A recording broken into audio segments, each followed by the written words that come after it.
Hello friends, welcome back to my channel. सभी सहारा पीड़ित निवेशक साथियों का एक बार फिर से हमारे एस टी न्यूज़ चैनल पर हार्दिक स्वागत है। दोस्तों, जैसे कि आप जानते हैं कि सहारा से जुड़ी जो भी हमारे पास मीडिया से न्यूज़ आती है, जहां से भी किसी वेबसाइट के द्वारा, अखबार के द्वारा, पत्रिका के द्वारा, अखबार के द्वारा, जहां से भी कोई न्यूज़ हमें मिलती है, आपके सम्मुख लेकर आते हैं। आज हम आपके लिए बड़ी खबर लेकर आया हूँ, या बड़ी जानकारी जो लेकर आया हूँ, ये हमें इंग्लिश में मिली है। तो दोस्तों, इंग्लिश में तो खैर हम नहीं पढ़ सकते, लेकिन हिंदी में ज़रूर आपको बताएंगे। और हिंदी में भी कोई मीनिंग मिस्टेक हो जाए तो दोस्तों अपना भाई समझकर माफ़ करना, क्योंकि सही तरीके से इंग्लिश या हिंदी पढ़ने में कहीं ना कहीं मिस्टेक हो जाती है। होता क्या है कि कंप्यूटर के द्वारा कुछ गड़बड़ियाँ इसमें निकल ही आती हैं। तो दोस्तों, इसमें जो इंग्लिश में सहारा परिवार की कुछ रहस्य यहाँ पर बताया गया है, वो क्या रहस्य है, हम इसे हिंदी में करते हैं। दोस्तों, हमने इसे हिंदी में कर लिया है। सहारा परिवार का जो रहस्य है वो यहाँ हम लेकर आए हैं।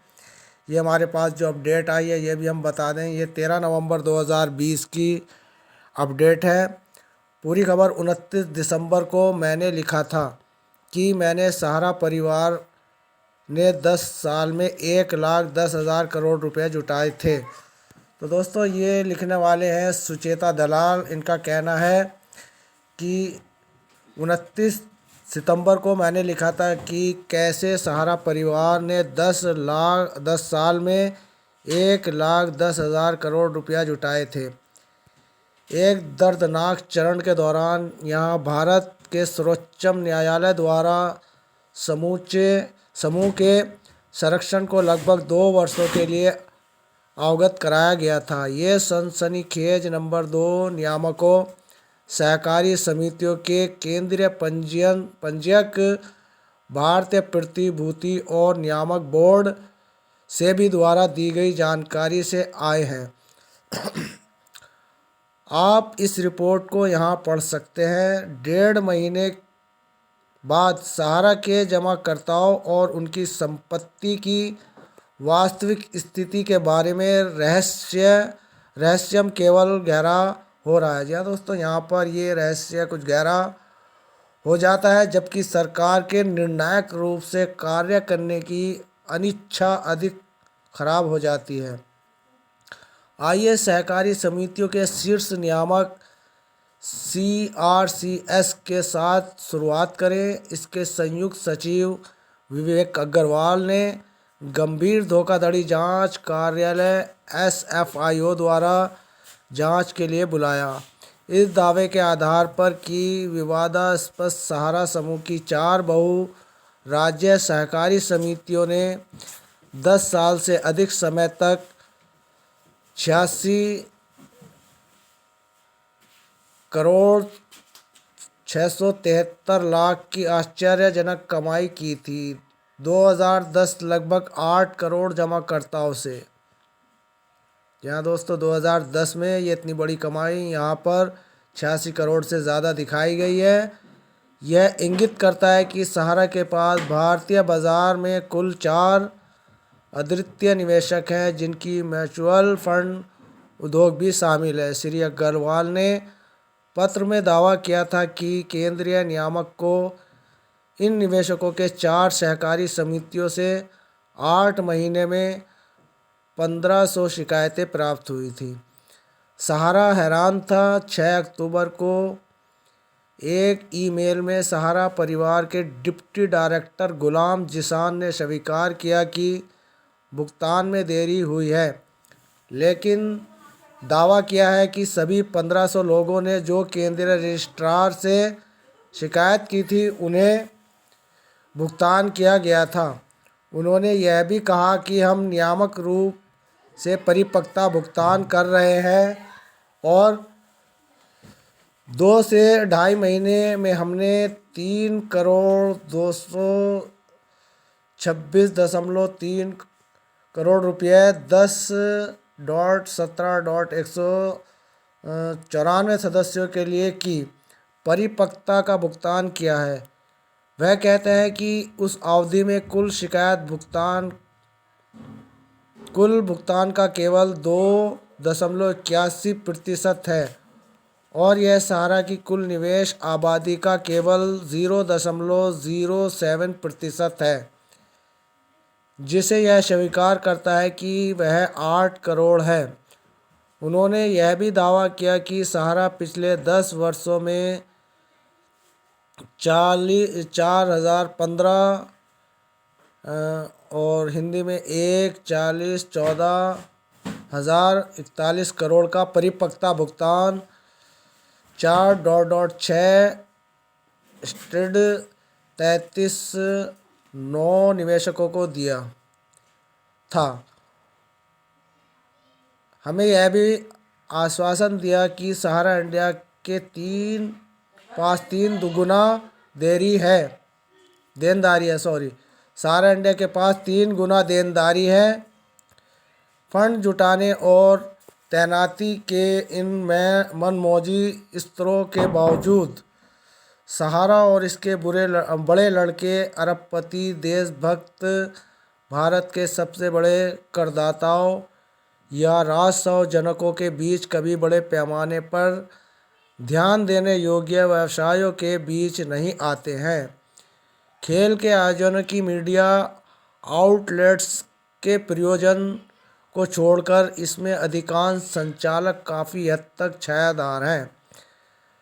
4 सहारा सहकारी समितियां Sahara credit cooperative society limited, Sahara universal multipurpose cooperative society limited, Sahara India credit cooperative society limited, start multipurpose cooperative society के खिलाफ तेजी से सुनवाई के बाद कोरोना महामारी के माध्यम से सभी कोई आदेश नहीं है। श्री अग्रवाल ने पत्र में मीडिया में आने के बाद 24 दिसंबर से इनकी वेबसाइट पर अपलोड किया गया और इसे व्यापक रूप से रिपोर्ट किया गया। अच्छी खबर यह है कि सहारा ने 5 नवंबर तक 23 निवेशकों के लिए संसाधित भुगतान का वादा किया है और ₹76.480 का भुगतान किया है। हमने पुष्टि प्राप्त करने के लिए टेलीग्राम पर 23 निवेशकों की सूची पोस्ट की। इनमें से 18 निवेशकों ने भुगतान प्राप्त करने की पुष्टि की है। जी हाँ दोस्तों, 23 निवेशकों में से 18 निवेशकों तक भुगतान की पुष्टि की गई, लेकिन कुल मिलाकर 39.64.438 तक ही है। अन्य 5 चुप हैं। जी हाँ दोस्तों, ये जो बाकी 5 हैं उन्होंने कोई पुष्टि नहीं की कि उनके पास पैसा आया या नहीं आया, वो चुप्पी साधे हुए हैं। लेकिन सहारा इंडिया के आम तौर पर चुप और अदृश्य निवेशक इस समय मुखर थे। जैसा कि हमने बताया कि कई लोगों ने हैशटैग के तहत सोशल मीडिया पर कदम रखा और देश भर में सहारा कार्यालयों पर विरोध प्रदर्शन के वीडियो और तस्वीरें पोस्ट की। उनमें से एक ने सुप्रीम कोर्ट के मुख्य न्यायाधीश शरद बोबड़े को एक चौंकाने वाला खुलासा करते हुए एक पत्र लिखा, जिसमें हमने ऊपर वर्णित लेख में प्रकाशित किया है। शीर्ष अदालत ने उस पत्र पर भी ध्यान नहीं दिया है। हालांकि एसएफआईओ ने श्री अग्रवाल के पत्र का कोई आधिकारिक जवाब नहीं दिया, लेकिन यह पता चला कि 2018 में सहारा क्यू शॉप में एक जांच पहले ही खोल दी गई थी। दिसंबर 2018 में लोकसभा को सूचित किया गया था कि सहारा समूह की सहायक कंपनी सहारा क्यू शॉप यूनिक प्रोडक्ट 744 लोगों द्वारा शिकायतों के बाद रेंज लिमिटेड को एसएफआईओ द्वारा जांच की जा रही थी। 29 अक्टूबर को एसएफआईओ फिर से सक्रिय हो गया और सहारा समूह के लखनऊ प्रधान कार्यालय की तलाशी ली।